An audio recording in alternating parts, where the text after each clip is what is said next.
Listening strategies for the IELTS test. Unit 1. Letters, numbers and numeral relationships. Listening activity number 14. The population density of the UK is about 234 inhabitants per square kilometre, which is well above the European Community average of 143 per square kilometre. England is the most densely populated member of the EC, with 364 people per square kilometre, with Greater London having a density, according to the latest figures, of 4,263 people per square kilometre, and Scotland the least densely populated with 56 people per square kilometre, while Wales and Northern Ireland have 138 and 112 people per square kilometre respectively. Now let's turn to the figures for some of Britain's largest urban areas.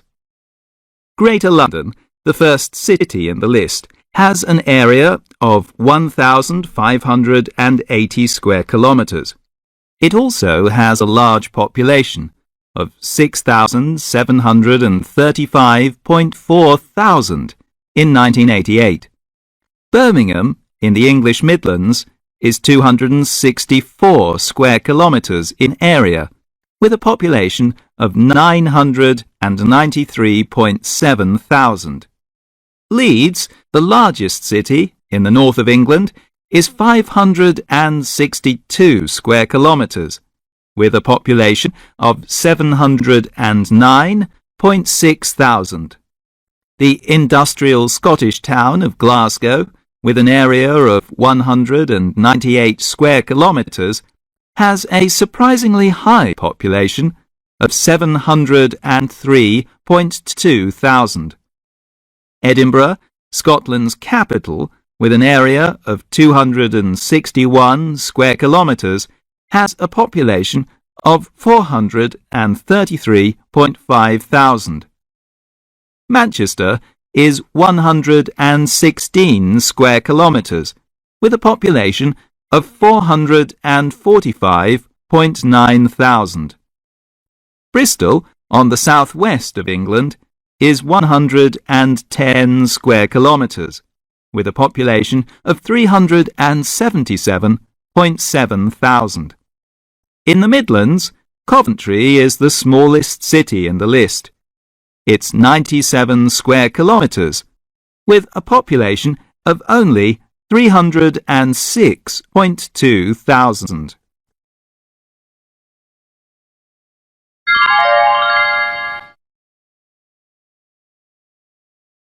Listening activity number 15.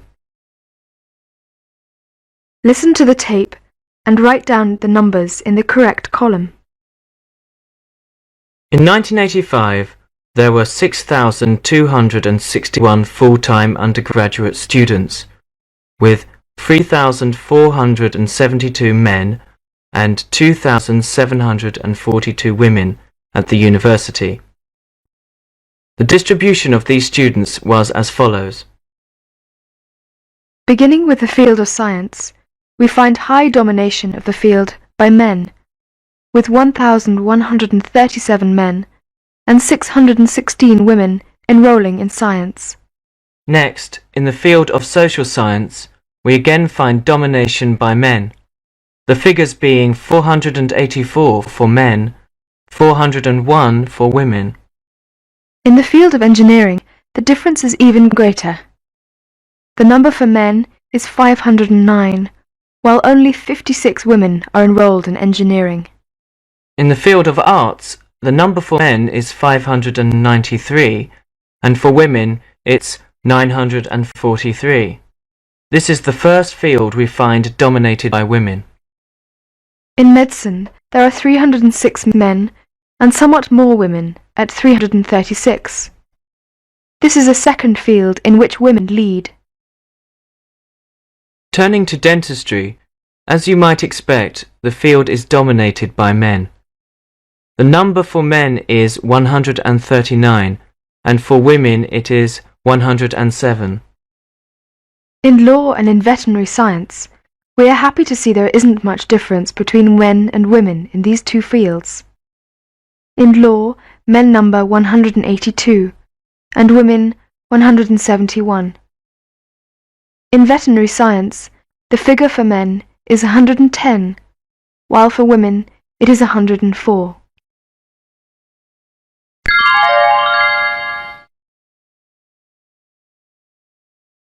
Listening activity number 16.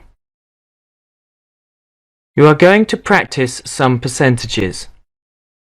We use percentages when we want to express a number more simply. Percentage means the number of X per 100. For example, there are 46 students in a class. 23 of them are female students. We can say 50% of the students are female students. Percent is said after the number. Skim the table below. Then listen to the tape and fill in the missing percentages in the correct column. From 1975 to 1985, the percentage of households with one car decreased slightly from 46.4% in 1975 to 45.2% in 1985. However, the percentage of households with two or more cars rose during this period. It is perhaps surprising that more households had a television than a washing machine. In fact, the percentage of households with a television was over 90% throughout the 10 years. There was a steady rise in the percentage of homes with central heating from 30% in 1975 to 60% in 1985. The percentage of households with a telephone showed a steep increase from 51.9% in 1975 to 80.5% in 1985. The number of UK households with home computers showed a large jump from only 2.5% in 1975 to 12.6% in 1985. One of the most noticeable features of this report is the addition of figures for video recorders. 30% of British homes had video recorders in 1985. It seems likely that both video recorders and home computers will become more common in homes in the UK in the future.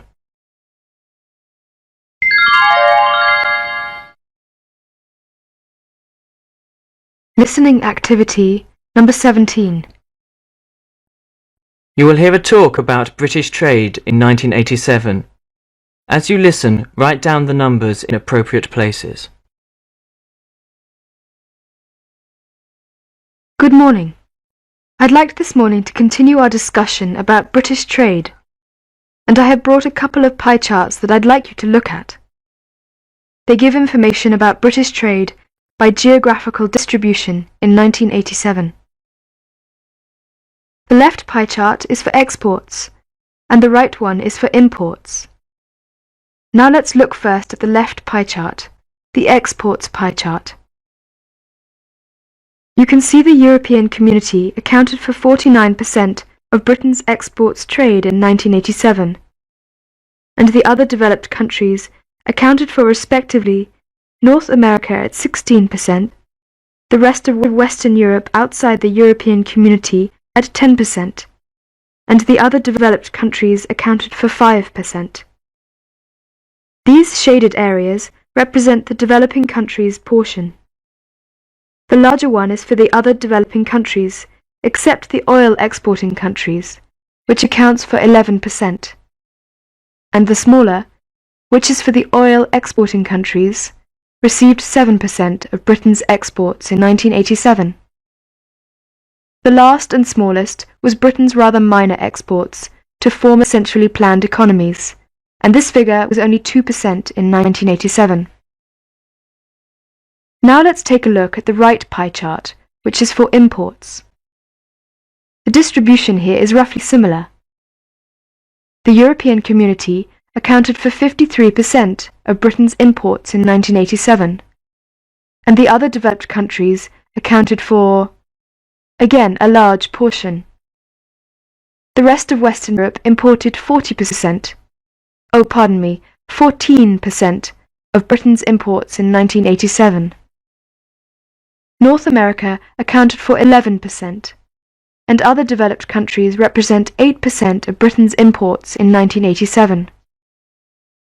Turning to other developing countries once again, the largest of the two shaded areas is for developing countries other than oil exporting countries, and these accounted for about 10% of Britain's imports in 1987, and the remaining shaded area, which is for oil exporting countries, accounted for only 2% of Britain's import in 1987.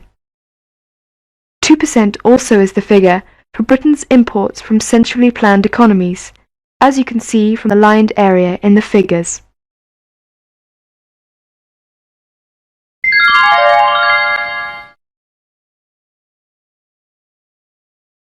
Listening activity number 18. You are going to listen to a talk. Look at the table below first, then listen carefully to the talk and fill in the percentages in the correct column. Researchers have done some investigation into what young people believe is a woman's place in society. Here is a report on some of their findings.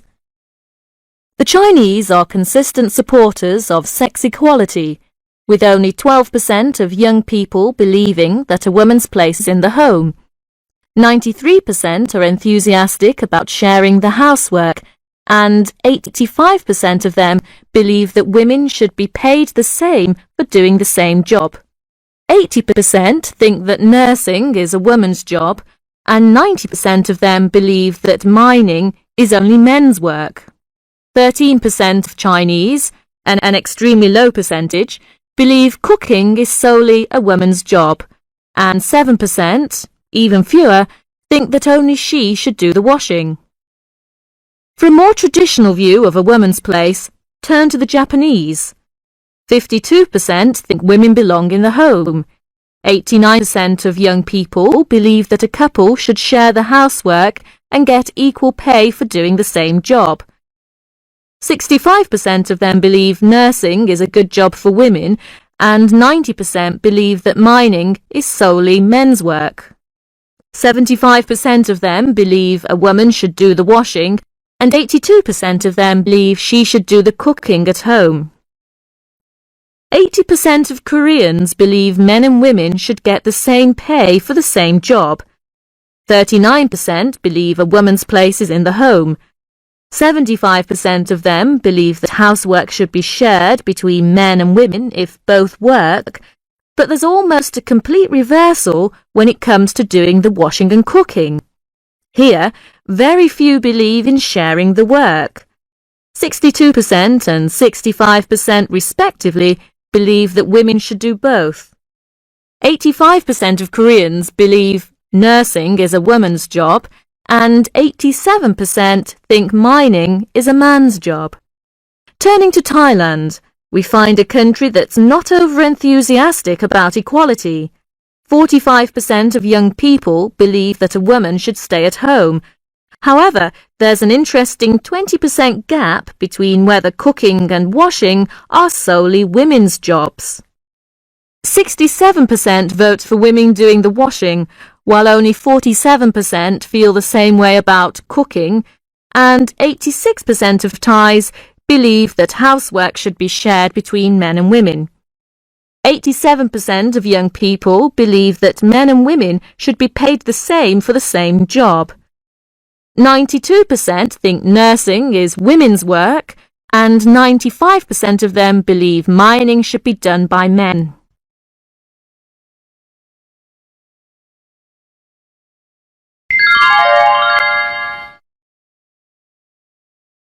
Listening activity number 19. You are going to practice some dates. Dates in Britain can be written in two ways. Number 1, in numbers only. Day, month, year. So 6/3/94 is the 6th of March, 1994. Number 2, in numbers and words. For example, you can read day, month, year, or month, day, year.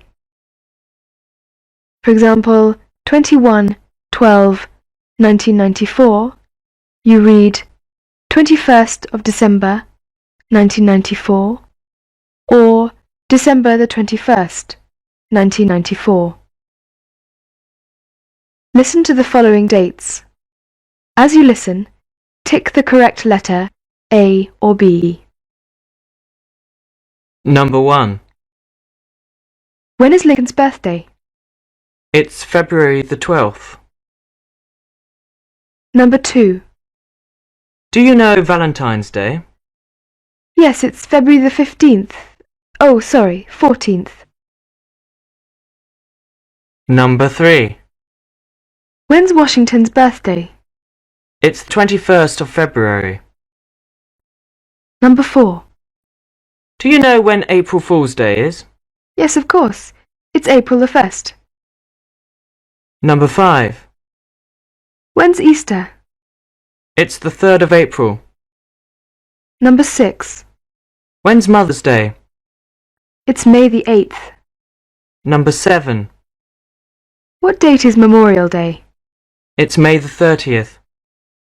Number 8. Do you know when Father's Day is? Yes, it's the 19th of June. Number 9.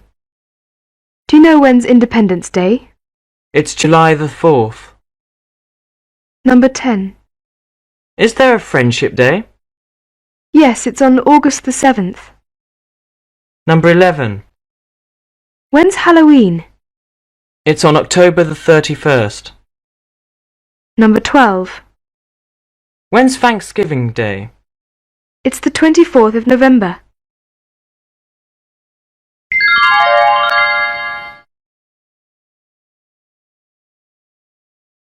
Listening activity number 20. You're going to hear about the circulation of some British newspapers and when they were founded. Listen to the tape and write down the numbers in the correct column. The British are a nation of newspaper readers. Many of them even have a daily paper delivered to their homes in time for breakfast. British newspapers can be divided into two groups, quality and popular. Quality newspapers are more serious and cover home and foreign news thoughtfully, while popular newspapers like shocking personal stories as well as some news. These two groups of papers can be distinguished easily because quality newspapers are twice the size of popular newspapers. Now you are going to hear about the circulation of some of these two groups of newspapers in 2003 and when they were founded. First, quality daily newspapers. The Daily Telegraph was founded in 1855 and its circulation was 990,000 in 2003. The circulation of the Times was 690,000 and it was founded in 1785. The Guardian was founded in 1821 and its circulation was 410,000 in 2003. The Financial Times was founded in 1888 and its circulation was 450,000. Now we come to the quality Sunday newspapers.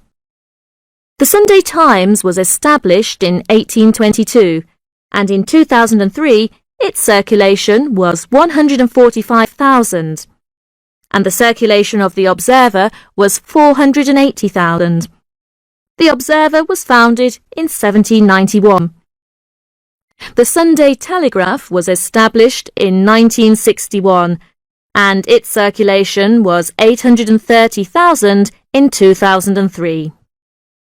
Now let us look at the circulation for popular daily newspapers in 2003. The Daily Express was founded in 1900 and its circulation was 1 million. And The Sun was founded in 1964 and its circulation was 3,730,000.